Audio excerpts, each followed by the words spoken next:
Um, eli olen Charlotte Ruotanen ja tänään meillä aiheena on Muodin kuningattaret-sarjassa kuningatar Victoria.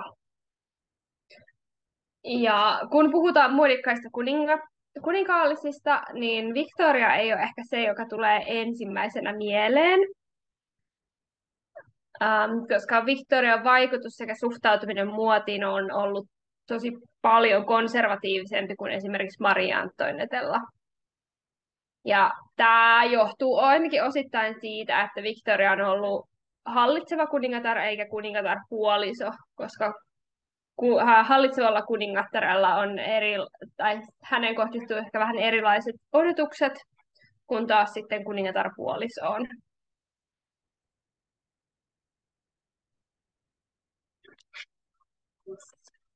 Noin. Eli kuningatar Victoria on syntynyt 24.5.1819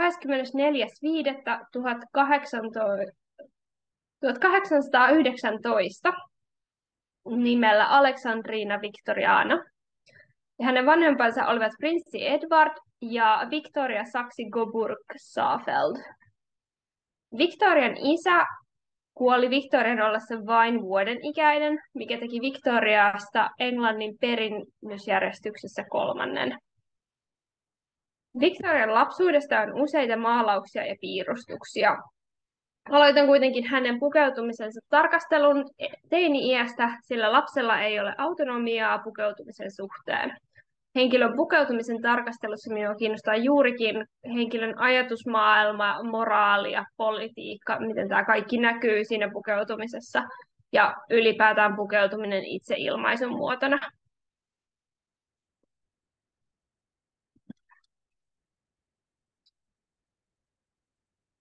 Teini-ikäisen Victorian vaatteista tähän päivään on selvinnyt ainakin yksi puku, joka näkyy tässä dialla. Ja Victoria on elänyt teini-ikänsä 1830-luvulla, jolloin muodissa olivat leveät hameet ja vielä leveämmät hihat. Nuori Victoria oli hyvin viehättynyt tartan kankaasta muodissa, ja hänellä oli hyvin romantisoitu mielikuva Skotlannissa, jonka hän oli saanut kirjallisuudesta.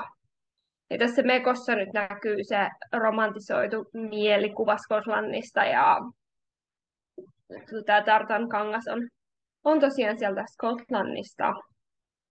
Ja Victoria on käyttänyt tätä mekkoa 16-18-vuotiaana, ja kun mä luin tästä puvusta ja tästä aikakaudesta Victorian elämässä, niin tätä Victorian viehätystä tähän niin kuin tartan muotiin voisi tavallaan verrata tai 2000-luvun teinien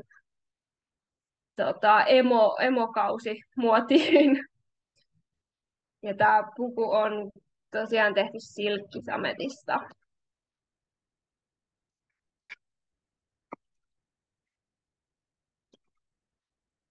Victorian setä kuningas Wilhelm IV kuoli 20. kesäkuuta 1837, mikä teki Victoriasta Iso-Britannian kuningattaren.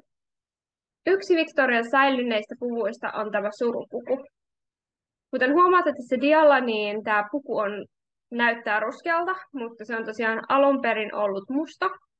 Tosiaan tässä 200 viimeisen vuoden aikana se on haalistunut tämmöiseksi ruskeaksi. Tässä näkyy, kuinka valo tekee just haittaa tekstiileille. Mutta tosiaan tästä puvusta, eli Victorialla on tämä puku ollut yllään ensimmäisessä Privy Councilin tapaamisessa, jolloin hän tietenkin piti tätä surupukua päällään edesmenneensä setänsä vuoksi. Tämä asu on aika tyypillinen 1830-luvun loppupuolen puku. Tässä hihassa on edelleen puhveja, mutta nämä puhvit ei ole enää aivan valtavia tai muhkeimmasta päästä. Ja tästä asusta on itse asiassa tehty replikat yhteen elokuvaan ja TV-sarjaan, eli Young Victoria ja TV-sarja Victoria. Ja tässä samalla dialla näkyy itse myös maalaus David Wilkkien tekemä, joka on tosiaan tästä Privy Councilin ensimmäisestä tapaamisesta. Ja tämä maalaus on tehty noin vuosi sen oikean tapahtuman jälkeen, ja tämä David Wilkie ei todennäköisesti ole ollut paikalla tässä alkuperäisessä tapahtumassa, joten tämä ei vastaa todellisuutta varsinkaan tältä pukeutumiselta. Itse asiassa Victoria itse ei ole pitänyt tästä maalauksesta sen takia juurikin, että se ei vastaa todellisuutta.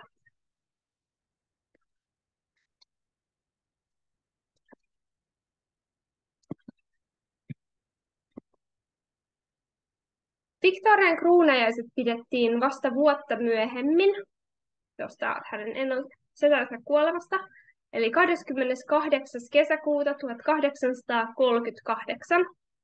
Victoria saapui kruunajaisiinsa punaisessa samettiviitassa ja valkoisessa silkkipuvussa, joka oli kirjailtu kullalla.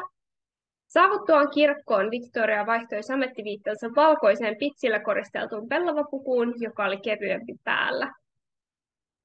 Victorian kruunajaisia varten hänelle tehtiin uusi kruunu, sillä hän oli sen verran pieni kokoinen, että se aikaisempi käyttämä kruunu, niin hän olisi hukkunut siihen. Hän oli niin pieni ja aikaisemmin oli sen verran isoja.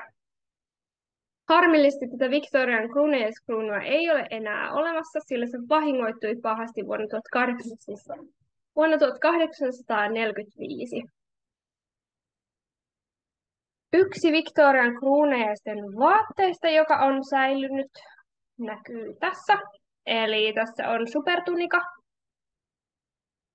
Ja tämä supertunika on John Hunterin valmistama, ja se on tehty kultaisesta lameesta. Tässä tunikassa on kuvioituna tuulenruusuja, ohdakkeita ja apiloita, eli tosi tämmöisiä symbolisia kasveja Iso-Britanniaan. Sitten oikeastaan seuraava merkittävä puku, mikä Victorialla on ollut päällä, onkin hänen hääpukunsa. Ja Victorian tämä on varmaan kaikista tunnetuin puku Victorialta. Eli Victoria meni naimisiin Albertin kanssa 10. helmikuuta 1840. Tämä Victorian puku oli Mary Bettansin suunnittelema, ja Bettans oli siis Victorian hovisuunnittelija. Ja tämä puvun pitsi ja tämä huntu oli William Dicen suunnittelema. Tunnettuja faktoja, mitä varmaan kaikki tiedetään, on, että Victorian hääpuku tosiaan oli valkoinen. Ja tämä valkoinen väri hääpukuna on ollut aika epätyypillinen väri kuninkaalliselle tähän aikaan. Victoria ei ole ensimmäinen kuninkaallinen, joka pitää valkoista hääpukua, mutta se ei ole ollut mitenkään tyypillinen. Koska nämä kuninkaalliset morsiamet on yleensä ollut puettuina mahdollisimman upeisiin pukuihin, mikä tarkoittaa, että hääpukujen värit on yleensä kulta ja hopea. Eli mahdollisimman kallis, mahdollisimman koristeellinen.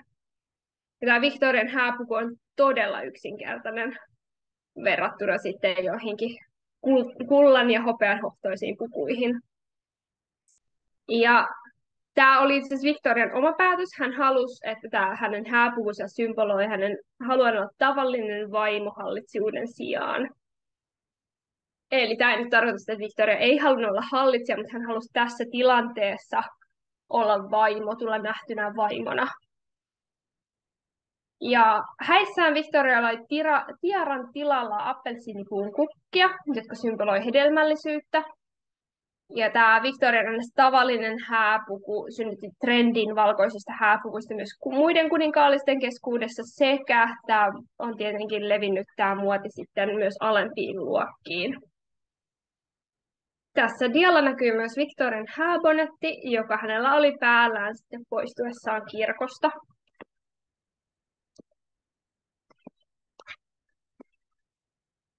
Ja hänen sen jälkeen Victoria on pitänyt hänen hääpukuaan ainakin kahdessa Franz Xaver Winterhalterin maalaamassa muotokuvassa.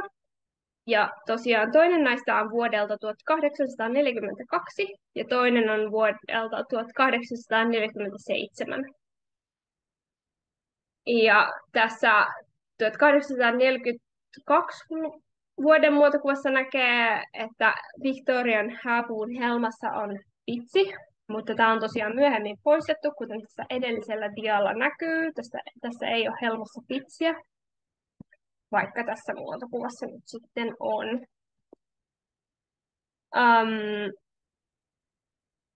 Ja Victoria on ainakin käyttänyt tätä sen huntusa pitsiä uudelleen näiden häidensä jälkeen useita kertoja. Muun muassa lastensa kastetilaisuuksissa, osansa lastensa häissä sekä omissa jubileejuhlissa. Yksi Victorian tyttäristä, Beatrice, sai myös lainata tätä äitinsä huntua omiin häihinsä.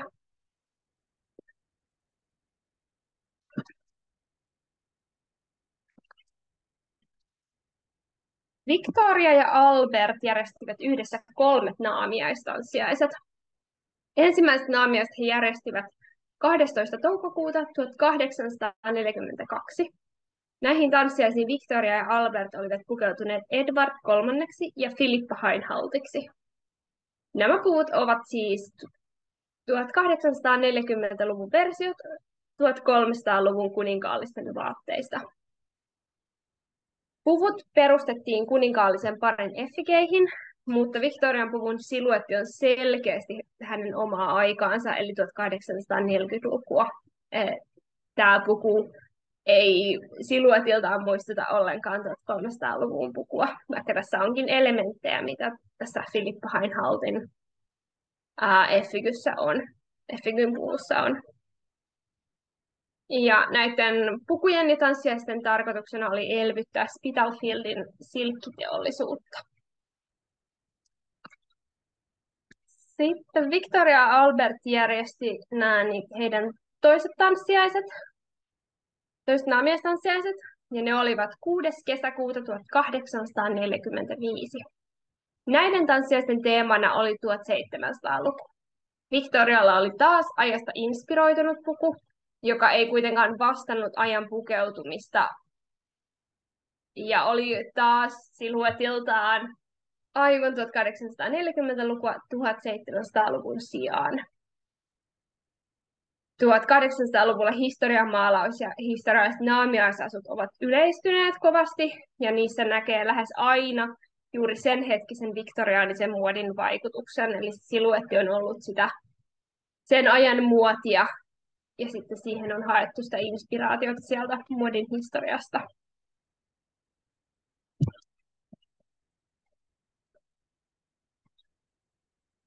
Victorian ja Albertin kolmannet naamiaiset olivat 13. kesäkuuta 1851. Näiden tanssiaisten teemana oli Stuartien aika ja tarkemmin Charles toisen hovi. Taas Victorian puku on enemmänkin inspiroitunut 1600-luvun muodista kuin yrittäisi oikeasti replikoida ajan pukuja. Puku on myös hyvin koristeltu ja siinä on pitsiä, mikä on kopio 1600-luvun venetsialaisesta pitsistä, joten tämän puvun yksityiskohtiin sen tekemiseen on käytetty todella paljon huomiota. Ja tässä tosiaan näkyy lähikuvaa tästä todella upeasta pitsistä, mikä tässä puvussa on.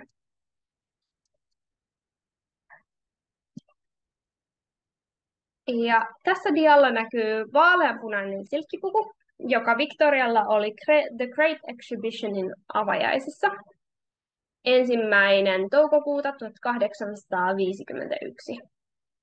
Ja tosiaan tämä vaaleanpunainen puku on taas enää hädintuskin vaaleanpunainen, koska aika ja haalistuminen. Victoria on maininnut hänen päiväkirjassaan puvun olleen hopea ja vaaleanpunainen. Puku on myös kuvattu vaaleanpunaisena aikalaismaalauksissa tapahtumasta. Puku on kuvattu myös paljon yksinkertaisempana maalauksissa kuin se oikeasti oli. Eli tässä vieressä näkyy yksi näistä aikalaismaalauksista sen The Great Exhibitionin avajaisista. Alkuperäinen puku on täynnä koristeellisuuksia kankaasta lähtien. Tämä puku on hyvin kallis ja hyvin näyttävä ja hyvin kuningattarelle sopiva. Tämä ei ole semmoista yksinkertaista. Mutta todennäköisin syy, miksi tässä maalauksessa tämä puku on näytetty yksinkertaisempana, on se, että tämä maalaus on tosi iso. Ja tämä kuva, minkä mä olen tähän laittanut, niin tämä on kropattu versio siitä maalauksesta. Eli se on aivan valtava se maalaus ja Victoria on aika pieni siinä keskellä kaikkea, joten tämmöiset koristeelliset yksityiskohdat, niiden tekeminen olisi ollut aika vaikeaa.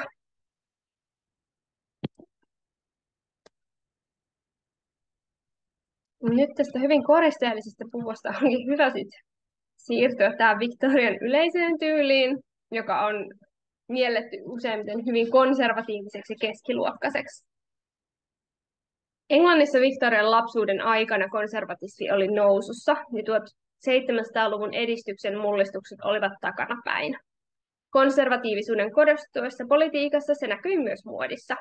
Naisten puvut olivat 1840-luvulla muuttuneet hyvin yksinkertaisiksi verrattuna edelliseen vuosikymmeneen. Eli silloin 1830-luvulla oli vielä niitä valtavia puhtihihoja, oli rusettia ja koristusta, niin sitten taas 1840-luvulla se muuttui todella paljon yksinkertaisemmaksi. Naisten puvut eivät olleet enää niin koristeellisia. Teollistumisen myötä keskiluokka oli varaa tämän teollistumisen takia hyvin samantyyppiseen pukeutumiseen kuin yläluokalla. Victoria ja Albert myös tarkoituksellisesti loivat itsestään kuvaa esimerkillisenä perheenä, ja tähän on liittynyt myös sitten tämä pukeutuminen. Albertilla on ollut valtava vaikutus Victorian pukeutumiseen, sillä Victoria hyväksytti asunsa Albertilla joka päivä. Ja näissä valokuvissa, mitä mä oon tähän valinnut, näkyy tämä Victorian pukeutumisen tavallisuus. Nämä valokuvat ei näytä kuningattaresta otetuilta, vaan siinä Victorian ja Albert ja nämä lapset näyttää ihan tavallisilta ihmisiltä tältä aikakaudelta.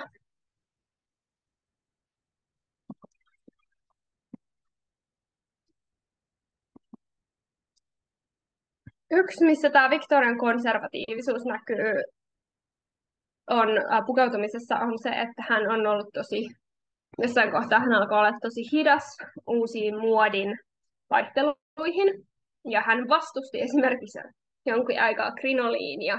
Hän ei olisi halunnut käyttää krinoliinia, hän jotenkin ei pitänyt siitä ollenkaan. Krinoliini patentoitiin Ranskassa 1856, niin se oli edullinen tapa saada hameet leviämään kauniisti ilman valtavaa määrää painavia alushameita.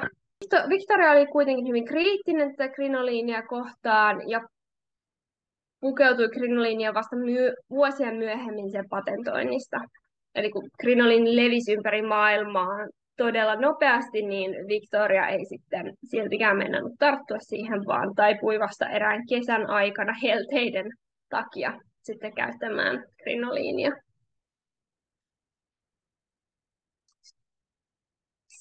Sitten otetaan seuraava. Victorian aviomies Albert kuoli 14. joulukuuta 1861.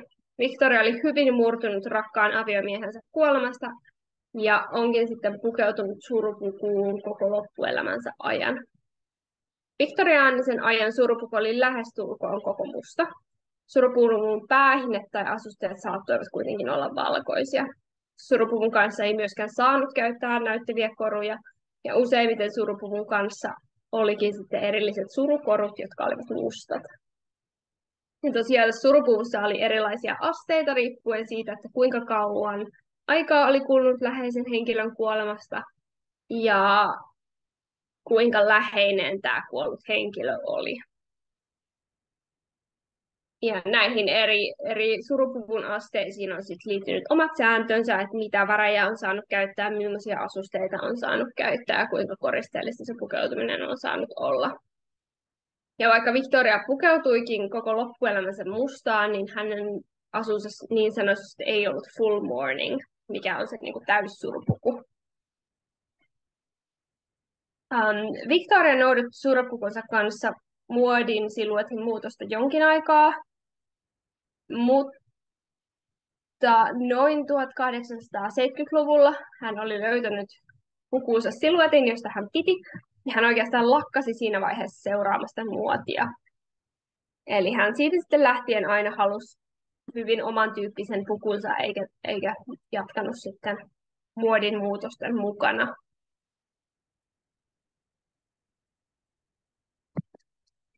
Sitten viimeinen asu, josta mä haluaisin puhua, on tämä. Tämä on Victorian Jubilee-muotokuva.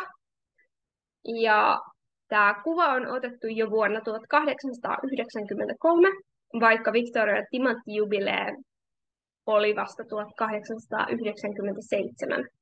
Eli tämä on nyt se timanttijubilee-muotokuva, ja Victoriasta on otettu. Tämä kuva on todennäköisesti otettu Victorian lapsenlapsen Yrjön häissä, sillä Victorialla on kuvassa hänen pitsinen häähuntunsa. Ja tiedetään, että Victoria on käyttänyt samaa huntua Yrjön häissä silloin vuonna 1893. Eli tässä me nähdään Victoria uudelleen pitämässä tätä hänen upeaa häähuntuaan. Kuningatar Victoria kuoli 22. tammikuuta 1907. Ja hänet on haudattu niin, että tämä hänen pitsinen häähuntunsa on ollut hänen kasvoillaan. Eli hänellä on semmoinen muisto omasta avioliitostaan, sitten hänet on haudattu sen mukana. Ja siinä oli tiivistetysti kuningatar Victorian pukeutuminen hänen elämänsä aikana. Tässä oli mun valitsemat poiminnat aiheesta. Ja tässä on kirjallisuutta. Eli mä luin tämän Lucy Worslin Queen Victoria Daughter, Wife, Mother video, mikä oli mun mielestä tosi avartava kirja. Tosi hyvä kirja Victorian elämästä. Siinä käsitellään myös jonkun verran hänen pukeutumistaan. Ja sitten tuolta Royal Collection Trustin verkkosivuilta löytyy näitä pukuja ja muotokuvia Victoriasta.